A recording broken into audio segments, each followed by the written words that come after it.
दोस्तों आज आपके सामने एक नया चैप्टर स्टार्ट हो रहा है स्टैट्स का, जो हमारा आखिरी चैप्टर है स्टैट्स का, थ्योरेटिकल डिस्ट्रीब्यूशन। इस चैप्टर के बारे में हमें सारा समझना है, राइट, और करना है। थ्योरेटिकल डिस्ट्रीब्यूशन, सबसे पहले हम बात करेंगे इस चैप्टर की वेटेज की। कहिए सर ये चैप्टर कितने मार्क्स का आता है? अगर बात की जाए तो दोस्तों ये जो चैप्टर है ये आता है 4 मार्क्स का। 4 नंबर की इसकी वेटेज है, 4 नंबर से ज्यादा का ये चैप्टर नहीं आता। ठीक है जी, 4 नंबर की इसकी वेटेज है, 4 नंबर से ज्यादा का ये टॉपिक नहीं है।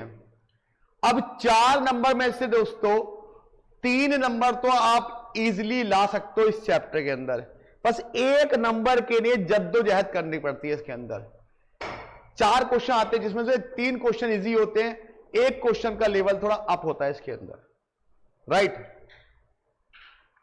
अब आपको ये टॉपिक समझना है और इसको अच्छे से करना है, ठीक। तो स्टार्ट कराते हैं थ्योरेटिकल डिस्ट्रीब्यूशन। सबसे पहले इसकी मीनिंग कि सर थ्योरेटिकल डिस्ट्रीब्यूशन कहां पे अप्लाई होता है और क्या होता है थ्योरेटिकल डिस्ट्रीब्यूशन, राइट। सबसे पहले इसको आप समझेंगे।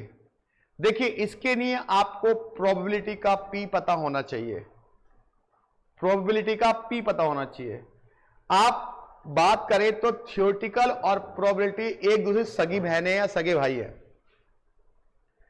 बट प्रोबेबिलिटी ही थ्योरेटिकल है और थ्योरेटिकल ही प्रोबेबिलिटी है। क्या कह रहे हो सर? देखिए इसके अंदर भी हम प्रोबेबिलिटी कैलकुलेट करते हैं थ्योरेटिकल डिस्ट्रीब्यूशन के अंदर। फिर दोनों में फर्क क्या है सर? उसका नाम प्रोबेबिलिटी, इसका नाम थ्योरेटिकल। अब मैं आपको डिफरेंस बताता हूं बहुत आराम से तरीके से। आपने देखा होगा सीए फाउंडेशन में 2 तरह के बच्चे एग्जाम देते हैं। एक बच्चे वो जो पहली बार सीए फाउंडेशन का एग्जाम दे रहे होते हैं, राइट। उन्हें कुछ आइडिया नहीं होता कि यार पिछली बार कैसा पेपर आया था, क्या होगा, बस वो फर्स्ट टाइम दे रहे होते हैं। तो अगर मान की जाए उन्हें नहीं पता उनका रिजल्ट क्या आएगा क्या नहीं आएगा। अगर वो बंदे जो फर्स्ट टाइम एग्जाम दे रहे हैं, एक सिंपल देहाती भाषा में समझा रहा हूं, तो वो तो कहलाएंगे प्रोबेबिलिटी। लेकिन जो पास्ट एक्सपीरियंस एक बार एग्जाम दे चुके हैं, वो अब एग्जाम दे रहे तो उन्हें आइडिया है जी भाई साहब क्या हुआ था मेरे साथ, क्या घटना घटी थी, एक्सपेक्टेड है कि आगे भी ऐसी घटना ना घट जाए। तो जहां पे हमें प्रीवियस के बारे में कुछ इंफॉर्मेशन पता होती है, प्रीवियस रिकॉर्ड या एक्सपेक्टेड प्रीवियस पास्ट डेटा होता है, उस डेटा के हिसाब से हम अनुमान लगाते हैं कि आगे फ्यूचर में क्या होगा। तो वहां तो ये होती है थ्योरेटिकल डिस्ट्रीब्यूशन। और जहां में प्रीवियस रिकॉर्ड कुछ नहीं पता, ऐसे ही एमिंग रैंडमली हम करते हैं, वहां पे क्या होती है? प्रोबेबिलिटी यूज होती है। दोनों में फर्क समझो। थ्योरेटिकल कहां होती है? जब पास्ट एक्सपेक्टेड डेटा, जैसे आईपीएल में चलता है ड्रीम 11, माई 11 सर्कल चलता है ना आजकल। आप जैसे होनहार बच्चे लगे रहते हैं, पिछले मैच में इसने इतने रन मारे थे, यूट्यूब पे बकर बकर कर रहे होते लोग, उस एक्सपेक्टेशन बताते कि आज इसको कैप्टन बना दो, आज इसको वाइस कैप्टन बना दो। नहीं होता ऐसा? तो वो जो करते हैं ना वो थ्योरेटिकल है। और जो प्लेयर पहली बार आता है उसका कुछ इंफॉर्मेशन नहीं होती, उसका डेटा एनालाइज नहीं कर पाते, तो वो क्या हो गया? प्रोबेबिलिटी हो गया। दोनों में फर्क समझ में आया बेटा? थ्योरेटिकल और समझ में आया? थ्योरेटिकल एक पास्ट एक्सपीरियंस के हिसाब से आपने कुछ इंफॉर्मेशन निकाली, उससे फीचर गैस किया, दैट इज थ्योरेटिकल। और जहां पे आपको कोई पास्ट एक्सपीरियंस नहीं है और रैंडमली आपने कहा चल जय माता दी होगा देखा जाएगा, वो कहता है प्रोबेबिलिटी। क्या कहता है वो? प्रोबेबिलिटी। तो लिखिए मीनिंग ऑफ थ्योरेटिकल, लिखिए डिस्ट्रीब्यूशन, मीनिंग लिखिए इसकी, मीनिंग लिखिए थ्योरेटिकल डिस्ट्रीब्यूशन, या इसको कहते हैं डेफिनेशन। बेटा वॉइस आ रही है एवरीबॉडी? बेटा वॉइस क्लियर है? साक्षी बेटा वॉइस क्लियर है? वॉइस क्लियर है तभी मैं आगे बढ़ूंगा।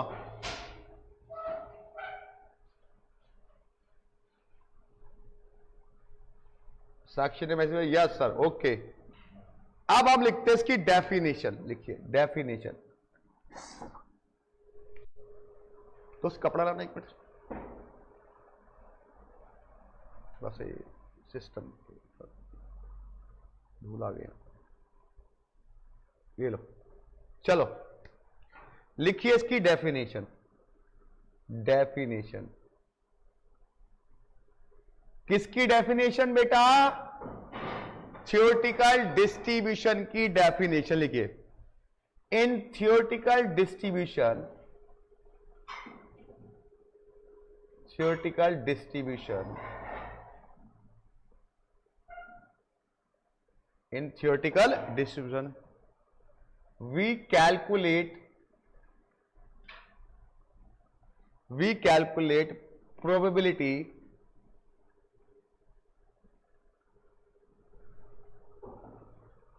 based on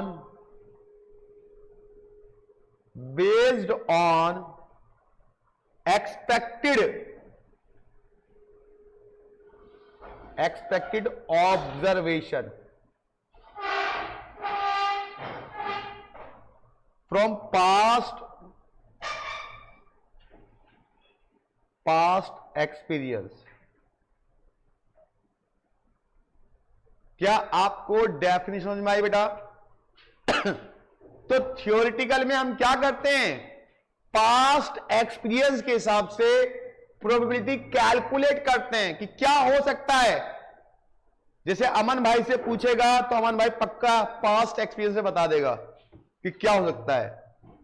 लेकिन अगर किसी ऐसे बालक से पूछोगे जिसे ना पता भाई साहब पेपर में क्या होवे, वो रैंडमली एग्जाम देने जा रहा है, जो होगा देखा जाएगा, दैट इज प्रोबेबिलिटी। ठीक है, राइट।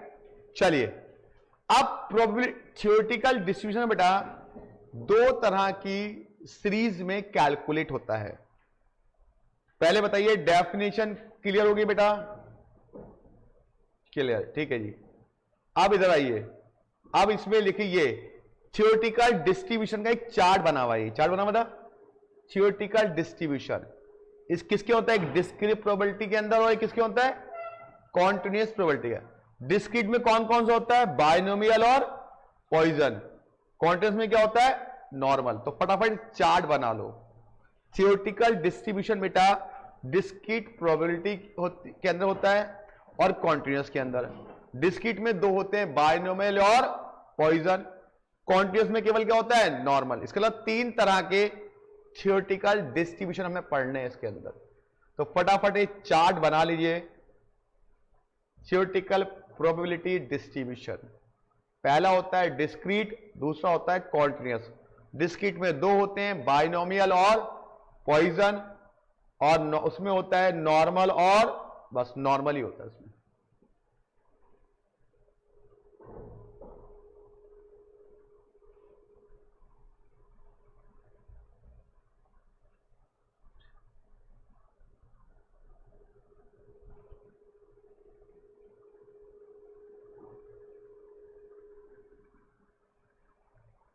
हाँ जी, लिखा बेटा आप लोगों ने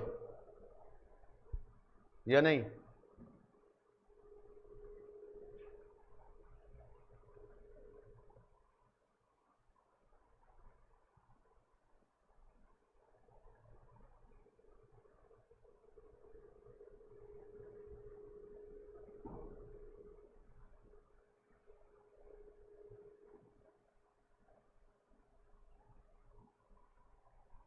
भैया जी ये भी लगा देना यहाँ पे, और वो चेयर्स, ठीक है,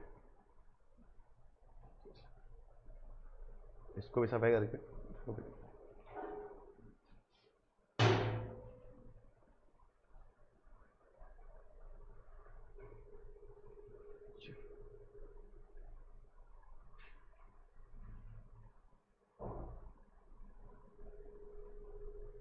लिख लिया बेटा आपने?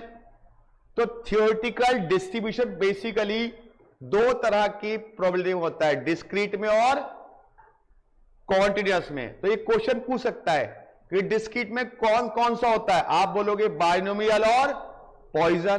क्वार्टिल्स में कौन सा होता है, ओनली नॉर्मल। तो चलिए हम स्टार्ट करते हैं, लेके प्रभु का नाम, समय बिताने के लिए करना है आज काम।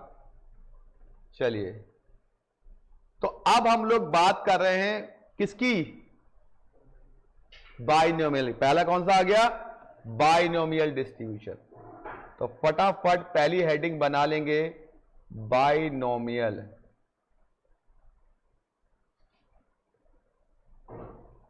डिस्ट्रीब्यूशन। बाइनोमियल डिस्ट्रीब्यूशन, ठीक है। अब बाइनोमियल डिस्ट्रीब्यूशन कब पैदा हुआ, इसका पिताजी कौन थे, ये हम जान। जैसे इको मतलब नाम होता फादर का, तो इस चैप्टर में कई बार इसकी फादर का नाम भी आ जाता है। पहले इसकी हम जानते हैं हिस्ट्री, हिस्ट्री की बात करते हैं इसकी। It is discovered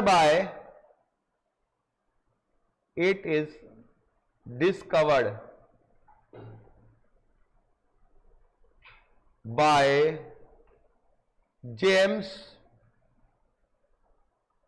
Bernoulli. इसको किसने बनाया था, जेम्स जे ए है, जेम्स बर्नौली। इसको जो बनाया था वो जेम्स बर्नौली ने।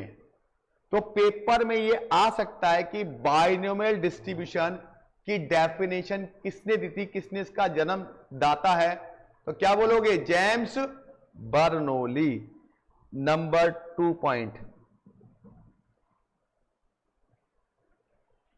इट इज बेस्ड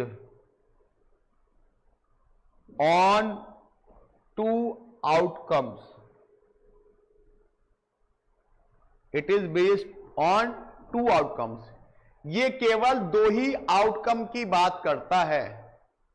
ये बेचारा आईसीआई से बड़ा एक्सपायर्ड है, मतलब इंस्पायर्ड है उनसे, कि भाई जैसे आईसीआई कहती है कि या तो आप पास होगे या तो फेल होगे, तो यहां भी कहता है कि भाई साहब जो भी आपने रिजल्ट के बारे में अनुमान लगाया है, या तो आप उसमें सक्सेस होगे या फेलियर होगे। कंपार्टमेंट वाली बात इसके अंदर नहीं होती। कभी सोचो कि कंपार्टमेंट भी आ जाएगी, नहीं। तो यहां पे केवल 2 ही आउटकम्स होते हैं, या तो सक्सेस या तो फेल्योर। तो यहां पे 2 आउटकम्स होते हैं। कौन कौन से 2 आउटकम्स, या तो सक्सेस या तो फेलियर, या फेलियर। सक्सेस को लिखते हैं P से और फेलियर को लिखते हैं Q से। सक्सेस को लिखते हैं P से, फेलियर को लिखते हैं Q से। और दोनों की जो प्रोबेबिलिटी होती है मिला के, वो होती है 1 के बराबर। P plus Q equal to 1। इसके 2 ही आउटकम्स होते हैं, या तो पास या तो फेल, सक्सेस या फेल्योर, सक्सेस या फेल्योर।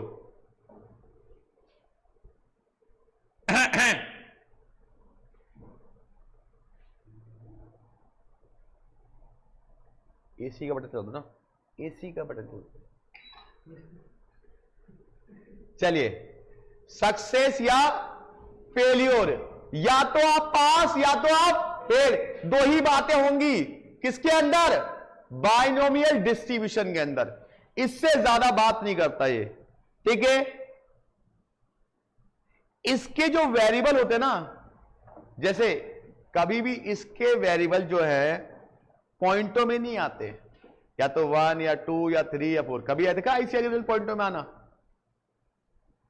कैसे मेरे आए हैं 299.5 नंबर, ऐसे आते हैं क्या, या मेरे आए 199.5, मैं 5 पॉइंट पहले फेल हो गया, नहीं। तो इसमें जो इसके जो वेरिएबल होंगे शुड बी डिस्क्रीट, इसमें दो वेरिएबल शुड बी, तीसरा पॉइंट है वेरिएबल शुड बी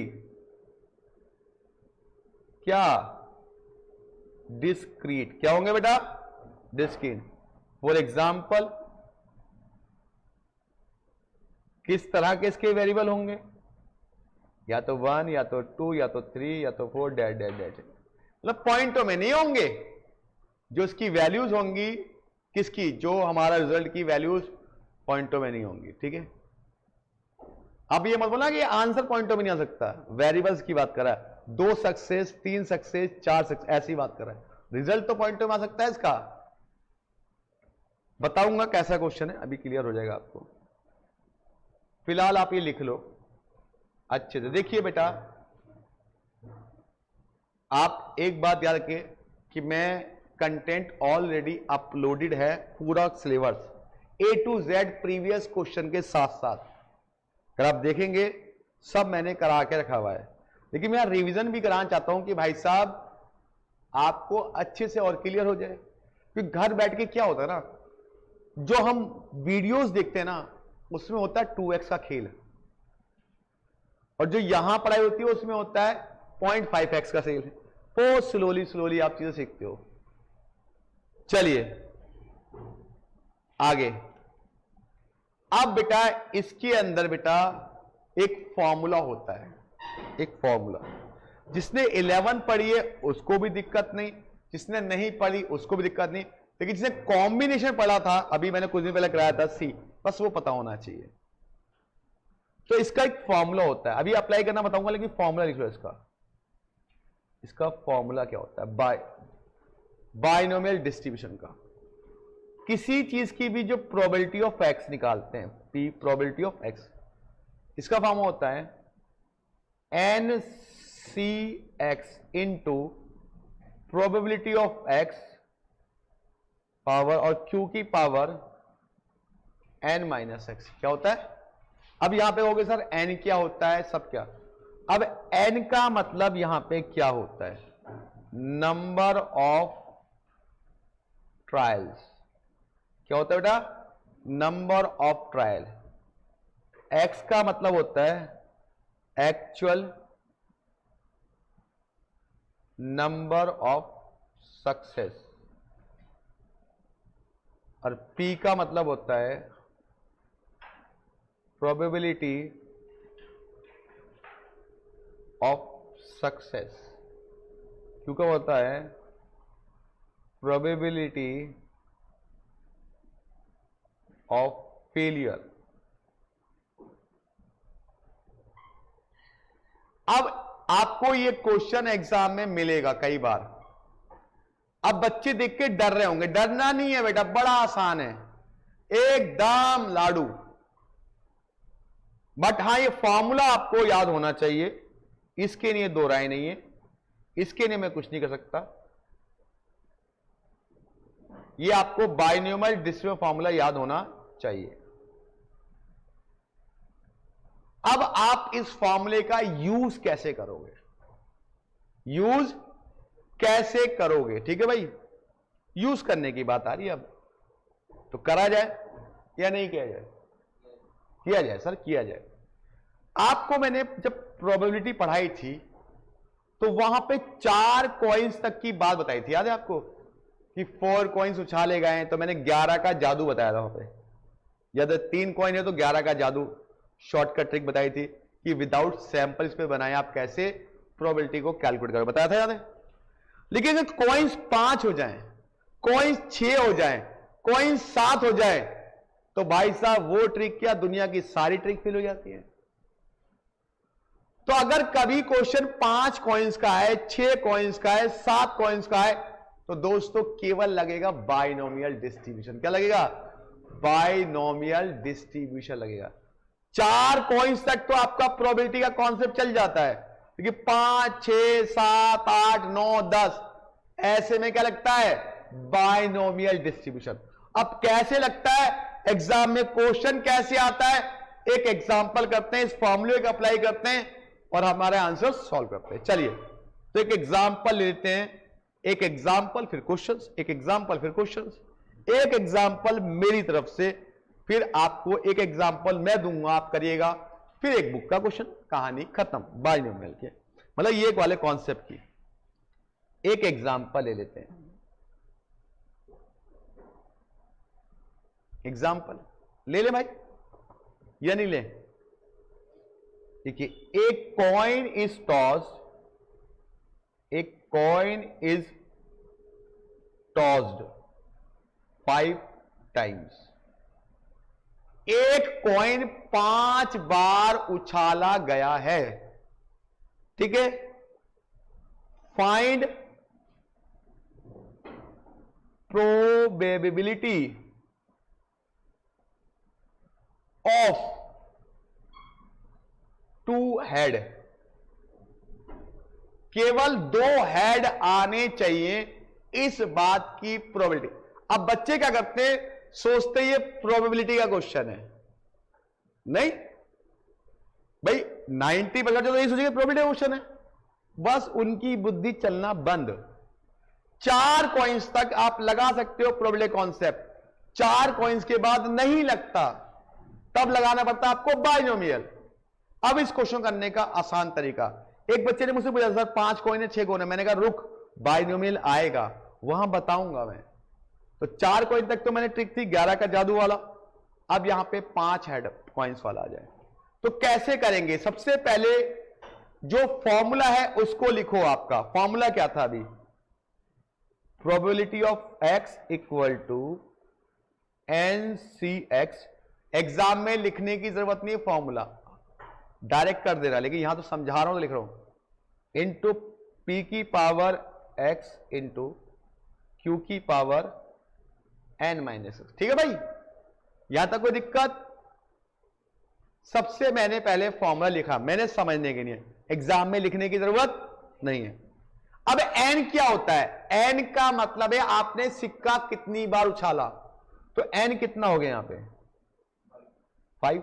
तो पहला पार्ट मुझे n मिल चुका भाई साहब आमन भाई, नहीं क्लियर हुआ? क्या हुआ? खड़ा तो उधर बैठ जाना, उधर आगे क्यों कर रहा है वो अपना? हाँ, n बराबर 5। क्या आपको इतनी बात समझ में आई? n 5 कैसे आया? जितनी बार आपने कॉइन को उछाला, ठीक है, n बराबर 5 आ गया, ठीक। अब यहां पे आती है x। x क्या होता है? कितने हेड चाहिए आपको? हेड चाहिए या टेल चाहिए, जो भी आपको चाहिए वो x होता है। तो x कितना हो गया? समझ में आई बात? 2 हेड चाहिए तो x 2 हो गया, 3 हेड चाहिए तो x 3 हो गया, टेल चाहिए तो x भी टेल हो जाता है, ठीक है। जो आपको चाहिए वो x होता है। क्या आपको इतनी बात समझ में आई? अब अगर मान लो यहां पे हेड की बात आ रही है, हेड की बात, तो हेड एक पहले एक कॉइन के हिसाब से देखो, अगर मैं कॉइन को उछालता हूं तो उसमें हेड आने की प्रोबेबिलिटी कितनी होती है? 1/2। और कॉइन टेल आने के भी, इसका मतलब p कितना हो गया? 1/2। अगर p 1/2 आ गया, अब हम जानते हैं कि p प्लस q कितना होता है?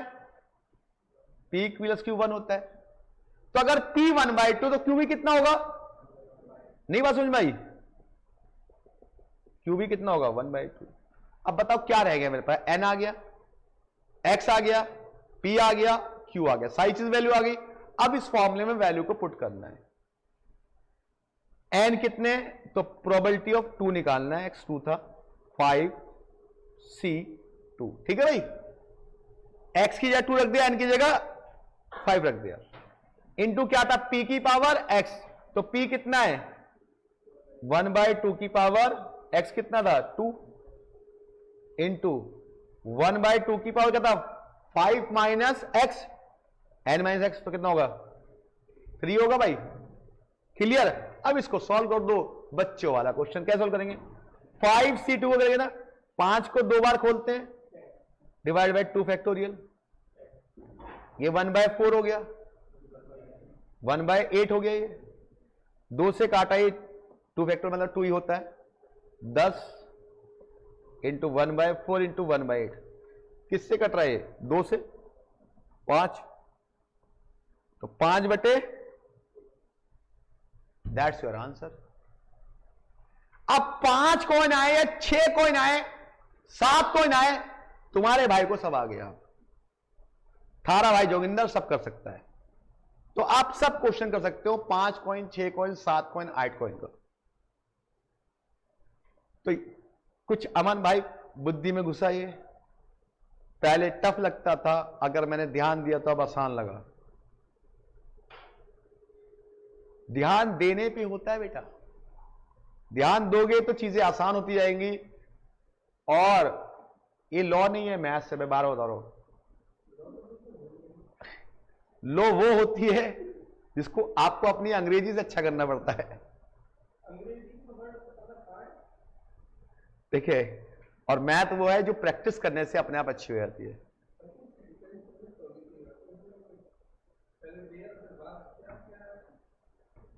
चलिए, क्या आपको ये बात क्लियर हुई बेटा? एक क्वेश्चन दूं ऐसी, आप करोगे या नहीं? अरे करोगे नहीं? पक्का? चलो लिखिए, एक कॉइन इज टॉस्ड, एक एग्जांपल लिखिए। एक कॉइन इज टॉस्ड 6 टाइम्स, 6 बार उछाला गया। Find probability of 3 tail. 3 tail आने चाहिए। तो भैया करना शुरू करो आप, फिर मैं कराऊंगा। 3 टेल,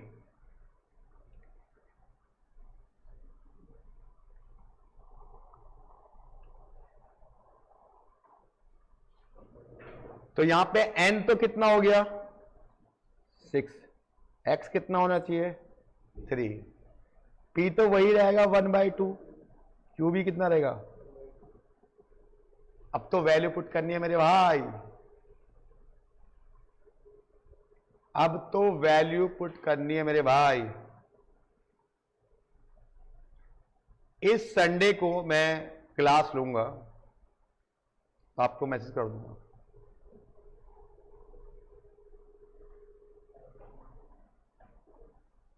चल, तो फॉर्मूला क्या था वही, पी एक्स का formula N C X, P की पावर एक्स, क्यू की पावर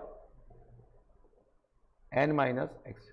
एन कितना है 6, सी 3, पी कितना है 1/2 की पावर 3, क्यू कितना है 1/2 की पावर 6 माइनस, यही है।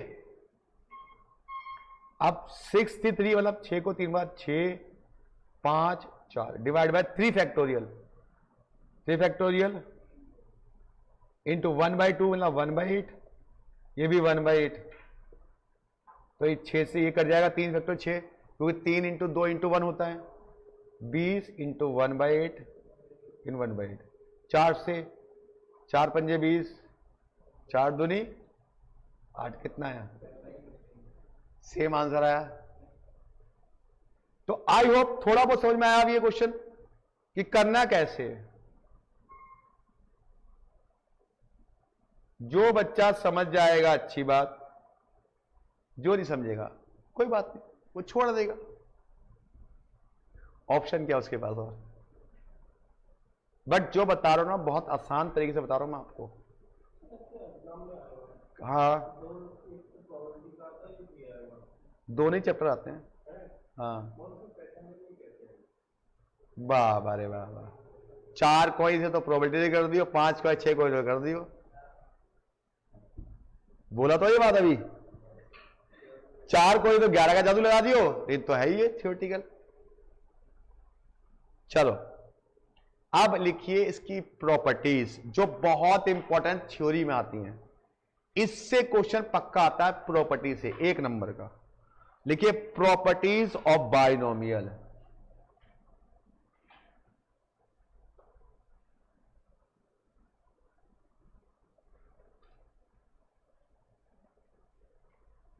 Properties of binomial. क्या क्या प्रॉपर्टीज है बाइनोमियल की। देखिए इसके ना दो ही आउटकम्स होते हैं, मैंने पहले बोला P और Q। इसमें सबसे पहला जो कॉन्सेप्ट आता है वो आता है मीन। सर ये मीन हमारा पीछा नहीं छोड़ रहा, ये वही मीन है जो आपने सेंट्रल टेंडेंसी में पढ़ा था, लेकिन यहां पे मीन का फॉर्मूला होता है N इंटू P। जो नंबर ऑफ ट्रायल है और जो प्रोबेबिलिटी है P की, उन दोनों को मल्टीप्लाई करो तो मीन आ जाता है बाइनोमियल के अंदर। अब सर पहली बात, एक बच्चे ने बोला सर मैं कैसे पहचानूंगा कि ये बाइनोमियल का क्वेश्चन है। बहुत जायज बात है, वहां पर छोटा वर्ड लिखा होगा ऐसे करके बी, हाँ बी लिखा होगा ऐसे, बी के अभी बताऊंगा, कहीं क्वेश्चन दिखाऊंगा तो समझ जाना बाइनोमियल है। ठीक है, नहीं लिखा हो तो बताया ना, 4 कॉइन है तो प्रोबेबिलिटी, 5-6 कॉइन है तो binomial. Mean N into P।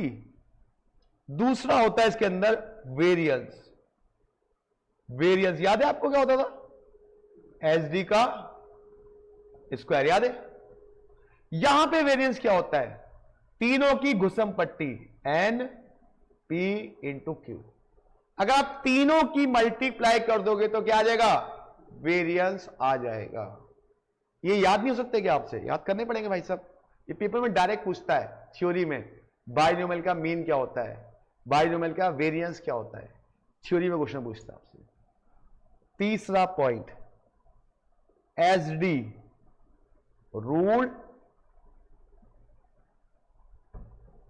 Root में NPQ।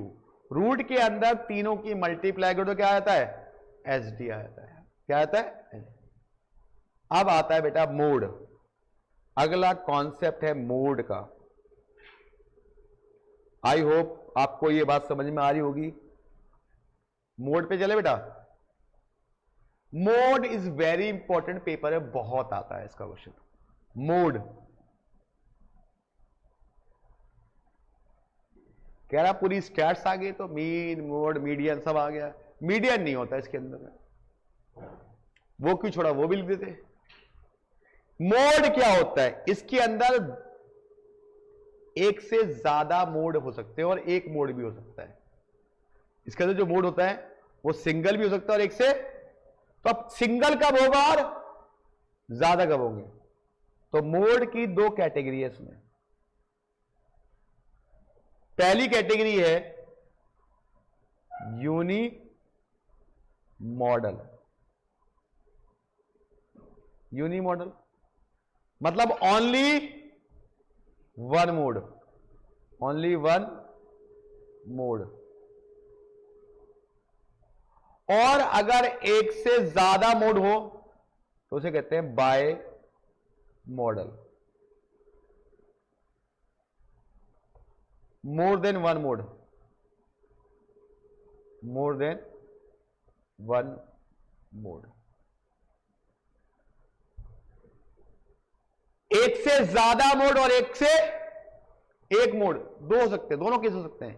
एक मोड भी हो सकता है, एक से ज्यादा मोड भी हो सकता है। बात समझ में आ रही है बेटा? पक्का क्लियर है? अब ये बताओ, ये मोड निकालने का मैं तरीका बता रहा हूं, पेपर में हर बार आया था, पता नहीं क्यों बच्चों वाला क्वेश्चन आता है और हमारे बालक ये चैप्टर डर के मारे छोड़ जाते हैं। आप पूछोगे बच्चों से, पता क्या बोलेंगे? देख भाई तेरा भाई क्या कर रहा है, थ्योरेटिकल नहीं पढ़ेगा, तेरा भाई प्रोबेबिलिटी नहीं पढ़ेगा, ऐसे बोलते बच्चे। मीन मोड विलियर कर लिया है, इंडेक्स नंबर कर लिया है और शेयर चैप्टर कर लिया है, ये 3 चैप्टर मैंने स्टैट्स में कर लिया, ऐसे बोलते हैं। क्वेश्चन थोड़ा बहुत कर लिया है और मैथ्स में टाइम वैल्यू मनी कर लिए, चैप्टर 1 कर दूंगा, रेशियो वगैरह कुछ आएगा तो, बाकी सेट्स मुझसे नहीं होगा, डिफरेंशियल मुझसे नहीं होगा, और एलआर कर लिया है। ऐसे बोल के आते हैं बच्चे। अरे भाई साहब छोड़ो उसको जो आपके दिमाग को खराब कर दे। अगर कुछ टॉपिक आसान है तो उस चैप्टर में कुछ चीज तो डिफिकल्ट होते हैं, हम उसको सभी छोड़ देते हैं। जो आसान टॉपिक है उसको तो कवर कर ले हम क्या करते हैं, उस चैप्टर के नाम से डर जाते हैं, थ्योरेटिकल डिस्ट्रीब्यूशन। सही बता रहा हूं मैं आपको, आप देखना 80% बच्चों का सिनेरियो यही होता है। और आप ना हो तो अपने सीनियर पूछना, पेपर में देने आते हैं उनको पता ही, वो छोड़ के आते हो। लेकिन छोड़ने लायक चैप्टर है नहीं है। 4 नंबर का आता है, 3 नंबर के आसान आते हैं, 1 नंबर के क्वेश्चन है जो दिमाग खराब करेगा, तो उसको छोड़ देना ना जब नहीं आए समझ में, बाकी 3 तो लो। चलिए अब बेटा ये सिंगल मोड कब होगा और एक से ज्यादा मोड कब होंगे, तो केस 1 करवाते हैं। केस 1,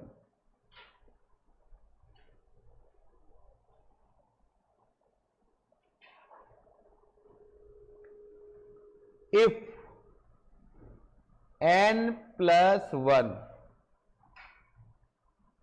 into p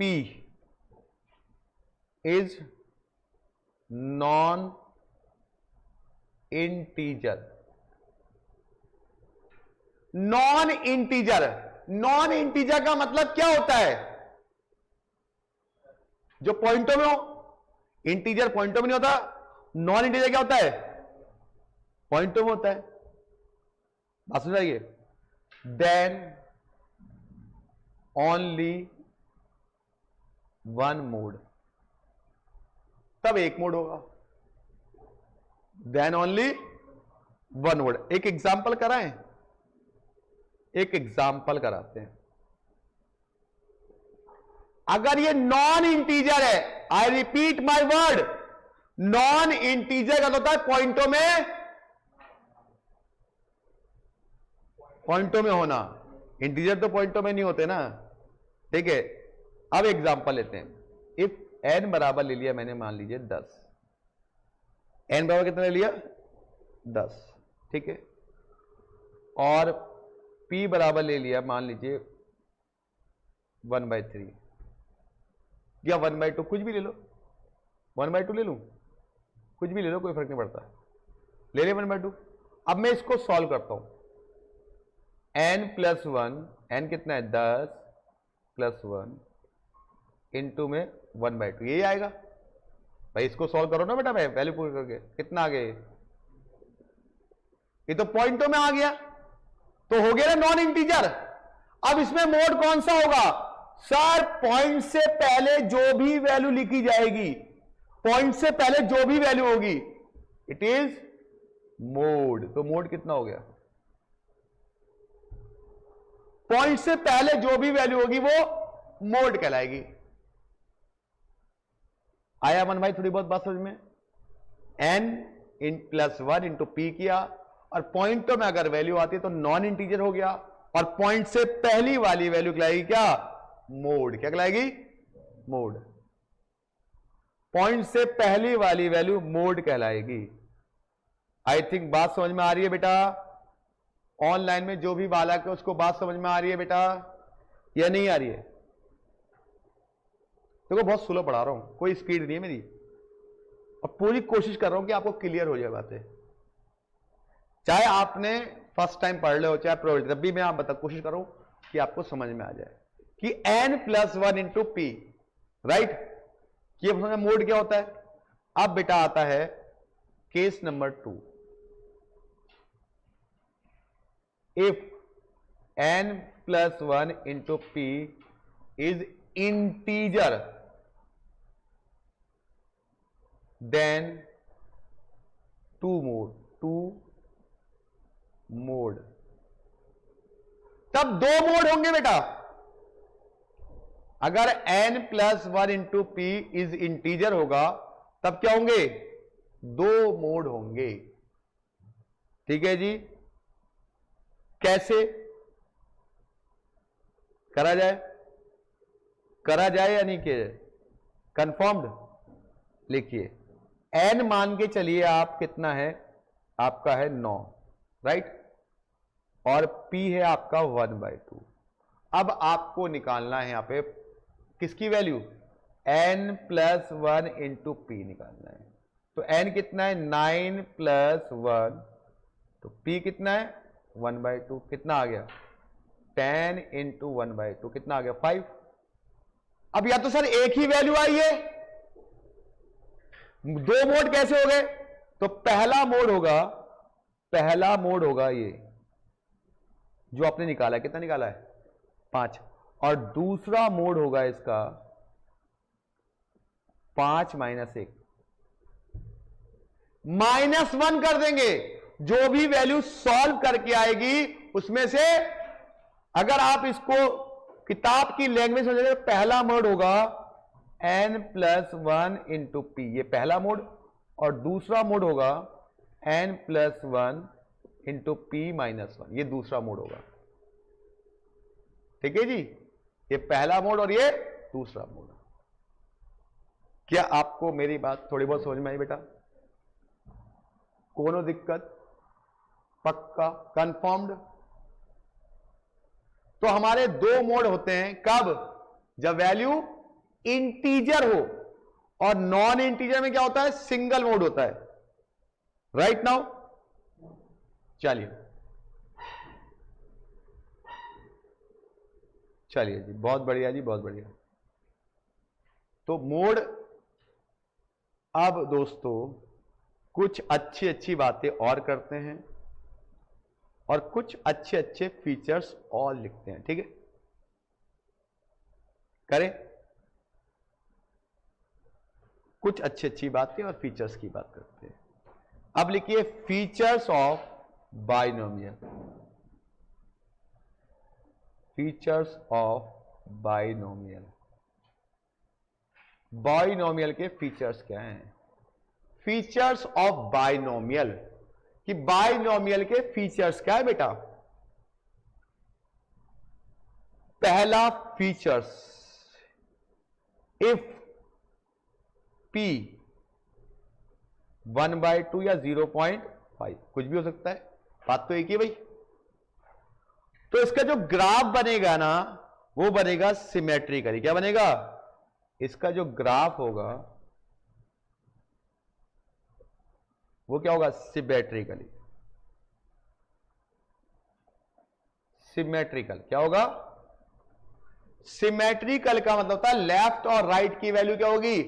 इक्वल होगी, इक्वल होगी सिमेट्रिकल में।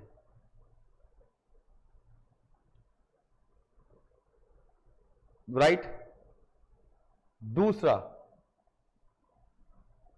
इफ p लेस देन 0.5, अगर p की वैल्यू 0.5 से लेस है तो ये होगा, इसका ग्राफ जो होगा वो क्या होगा? स्क्यूब्ड to right, cube to right, या इसे कह सकते हैं दूसरा नाम पॉजिटिवली स्क्यूब्ड। ये थ्योरी क्वेश्चन आता है, पॉजिटिवली स्क्यूब्ड। और तीसरा पॉइंट है इफ p ग्रेटर देन 0.5, तो इसका जो ग्राफ होगा वो कैसा होगा? स्क्यूब्ड टू लेफ्ट। कहां पे होगा? लेफ्ट होगा, और जिसे कहते हैं नेगेटिवली स्क्यूड। राइट बेटा?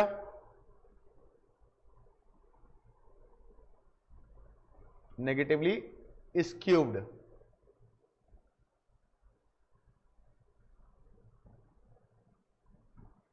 ये आपको थ्योरी में काम आएंगे सारे पॉइंट। राइट या रॉन्ग? चलो अब थर्ड पॉइंट, फोर्थ पॉइंट, आखिरी पॉइंट। सारी थ्योरी खत्म इसकी, केवल क्वेश्चंस बचेंगे इसके बाद इसके, मतलब बाइनोमियल की बात कर। Maximum value of variance. Variance की मैक्सिमम वैल्यू कहां होती है? When p and q 0. दोनों आपस में इक्वल हो और उनकी वैल्यू कितनी हो? 0.5 हो। राइट बेटा? उनकी वैल्यू कितनी हो? 0.5 हो। क्लियर? तो ये सारे कॉन्सेप्ट मैंने आपको क्लियर कर दिए बाइनोमियल से रिलेटेड। राइट? ये बाइनोमियल से रिलेटेड कॉन्सेप्ट हमारे बिल्कुल क्लियर हो गए, कोई तन्नक से भी परेशानी वाली बात नहीं है। और पता है डायरेक्ट क्वेश्चन आते हैं इसके, कि अगर P की वैल्यू ये होगी तो क्या होगा, P की वैल्यू ये होगी तो क्या होगा, और डायरेक्टली N दिया P दिया है, आपको मोड निकालना होगा। अभी हम कराएंगे एक ऐसे क्वेश्चन, आपको पता चल जाएगा। ठीक है, कोई दिक्कत बेटा किसी को, किसी को मन में कोई दुविधा, कोई शंका तो बताओ, बताइए। कोई दुविधा, कोई शंका, कोई परेशानी तो बताइए, किसी भी विद्यार्थी को, आराम से। देखिए अभी भी हमारे पास लगभग 2 महीने हैं, अप्रोक्स 2 महीने 10 दिन हैं, और ये टाइम बहुत होता है अगर सही से यूटिलाइज करो तो। इतना टाइम तो फाइनल वालों को भी नहीं मिलता जितना तुम्हें मिलता है। फाइनल में जब जॉब के साथ साथ पढ़ते थे तो उन्हें 1 महीने छुट्टी मिलती थी, तुम्हें 2 महीने पहले से ही एकदम मस्त और ताजा ताजा 12 का भी याद होता है आपको। तो चलिए दोस्तों, आज की बात यही खत्म करते हैं, फिर स्टार्ट करेंगे अभी। ठीक है, 10 मिनट बाद। तो बात समझ में आई बेटा? पक्का? चलिए।